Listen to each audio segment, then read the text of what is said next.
morning. After a wet yesterday, it's bright blue skies and a sunny, beautiful day again. I'm heading off towards Nice, to this little village called Ez. I've heard through friends that it's very beautiful and it's worth exploring because it's only about 5 or 7 kilometers from Monaco. Since I'm here, I thought I should go and explore it and see.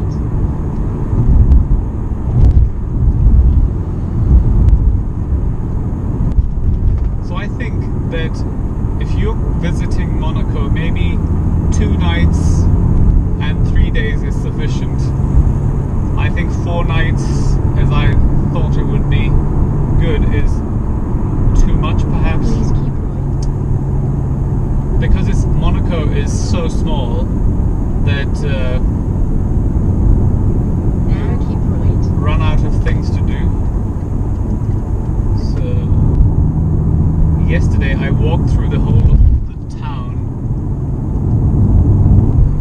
from one end to the other, and I think it was about 2 hours in which I sat and had a coffee, and I think I had some food, and I went into a couple of shops. So all in all, I spent quite a bit of time in places, and still I think in 2 hours I was done. So if you come, 2 nights, 3 days, more than sufficient. Also depends on how far you're coming from, because you may want to stay here for a bit longer. If you're coming from quite far, there's no point just coming in. You might want to explore Nice and Cannes. I think there are trains that go from here to Nice and Cannes. Hopping. Oh, a little bit of a tunnel.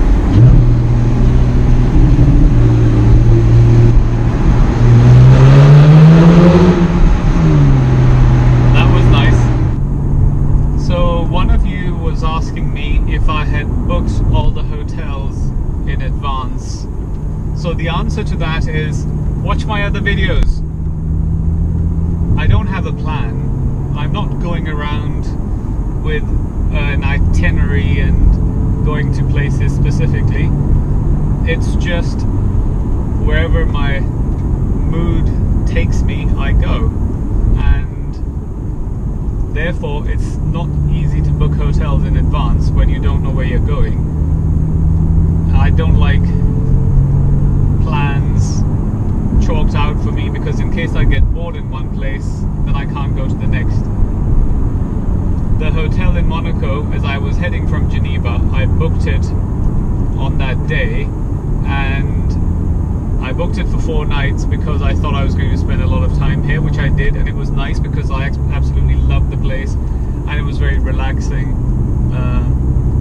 But overall, I use an app on my phone called HRS Hotels, and the other thing is booking.com. Again, both apps on my phone. When I get somewhere and I think I like it, or if I'm tired on the motorway and I think I need to check in to a hotel and go to sleep, my only criteria is that the hotel has to be, I guess, 3 stars or more, and the other thing is that it has to have parking.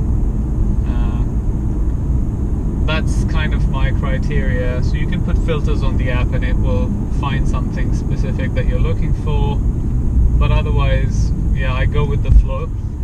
So far, what's been very disappointing is that even 3 and 4 star in Europe are really poor quality.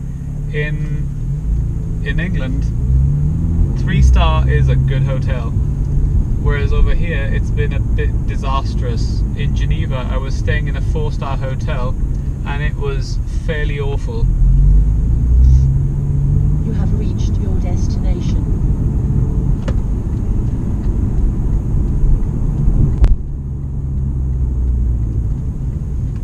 The other thing is, the signs are not very clear when you're driving around. You have to be really vigilant as to where you're going, because they're not very good at signposting things.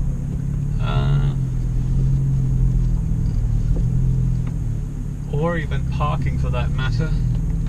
People seem to use more than one space to park their car.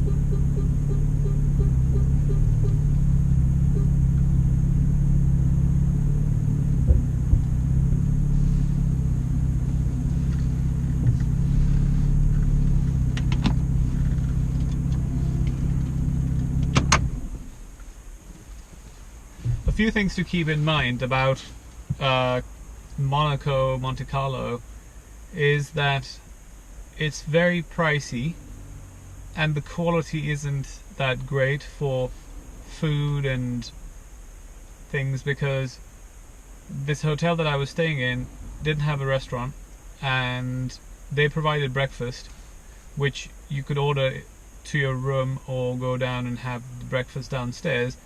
Funnily enough, it was cheaper to have the breakfast sent to your room than to go downstairs.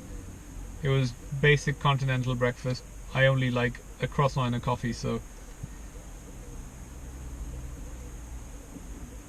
it didn't really bother me very much. But in general, food is expensive. The good thing with the hotel was that it had a number of takeaway places or menus for these places in the hotel room, so if you wanted something you could just order the delivery. But I have to say again, I ordered a couple of nights because I was too tired to go out, and Chinese food in England, takeaway, very, very cheap.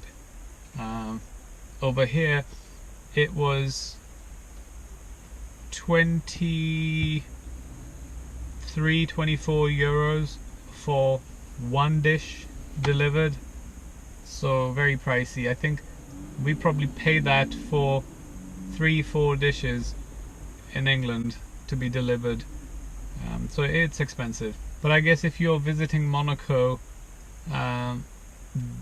then you probably are not bothered about spending money. But the only thing is, I don't mind spending money on things as long as I'm getting quality stuff. There's no point paying a lot of money and getting rubbish crap. So that's the only thing that bothers me. Cafes and restaurants, again, I think it's the French thing, attitude problems. All the waiters and servers are a bit rude. But yeah, I'm not living here, so it doesn't really bother me. It's only for a short period. Right, so I'm here in this little village. I'm gonna go and have a look and see what it's like, see whether it was worth the recommendation, and I will make some videos and report back. Ciao. Hello, so I'm here, this village called Ez, and I'm on top of this little castle-like thing, which looks rather nice. And there's a very nice view behind me. There's a private property down there, which I showed you. This place might belong to those people. There's a beautiful, massive chessboard downstairs in their garden, which looks really lovely. What you may not know about me is that I'm not a very touristy person. So I don't like going to touristy places and looking at buildings or museums, and I am more of a petrol, rubber, road, car kind of a person. I have more joy driving around in cars than I do looking at buildings. If I drive past a building, I appreciate it, but this one, I'm not sure. Look at this. I mean, it just looks like an old castle, ruins of any kind that you could have in any country. The view's nice, so let's go further in and see what there is. Got a coffee in the end. Okay.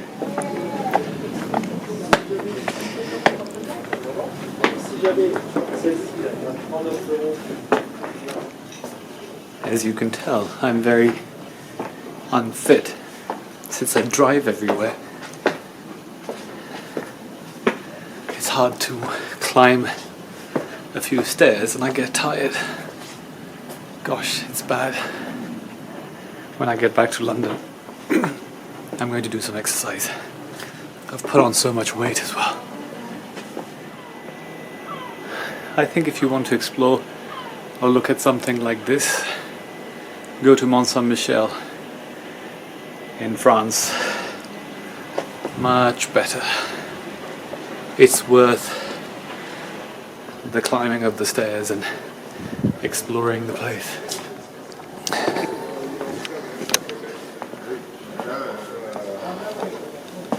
I've been here for 10 minutes and I'm already very bored.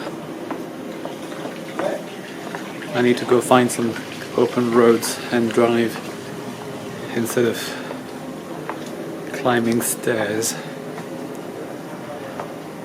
in what's supposedly supposed to be an old castle.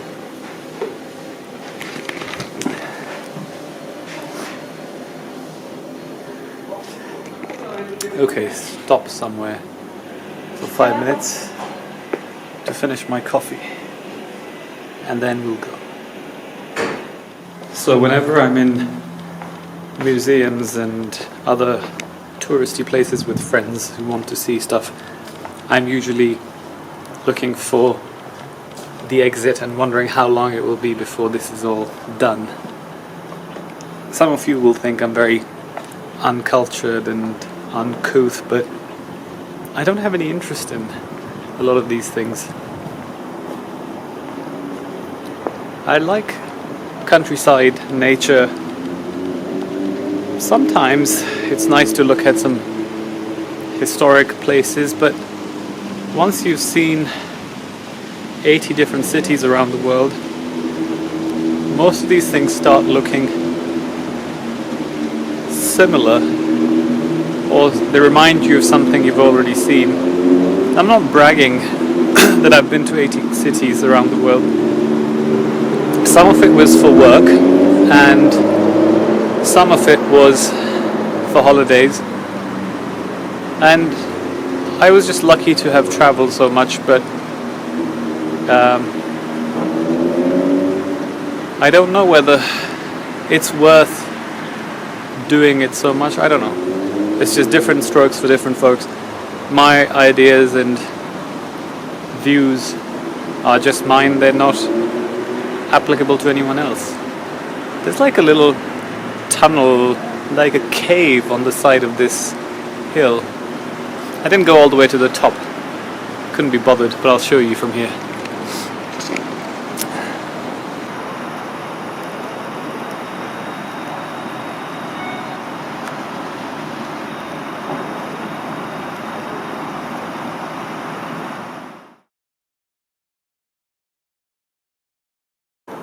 Behind me is a typical example that you see in France all the time. So this is a private car, and there's a sign saying except for police and emergency services. But because there's not many parking spaces, they're just parked. And it's just very common behavior here. They think that laws are made to be broken, and they feel proud of it. And while in England, as I said before, if the lights are red and it's the middle of the night and there's no one crossing the road and there's no cars, we'll still stop because the lights are red. Over here, they'll just go through it during the day if they think that it's okay to do so. More examples. This one says deliveries, and as you can see, French, Italian, all kinds of cars just parked. Doesn't matter if someone has to deliver and they can't park, so what? They know they probably won't get a ticket here, therefore they'll just do what they like. You wouldn't see this in England.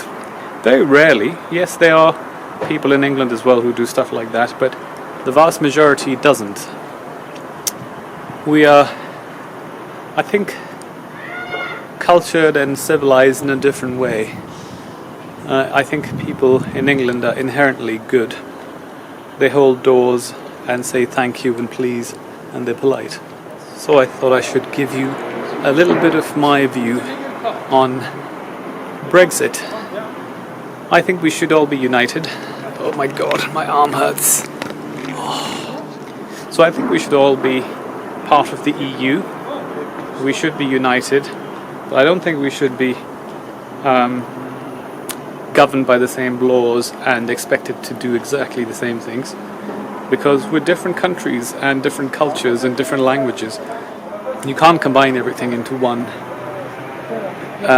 like America, because America has one culture, one language across the 50 states. It's very different to how we are.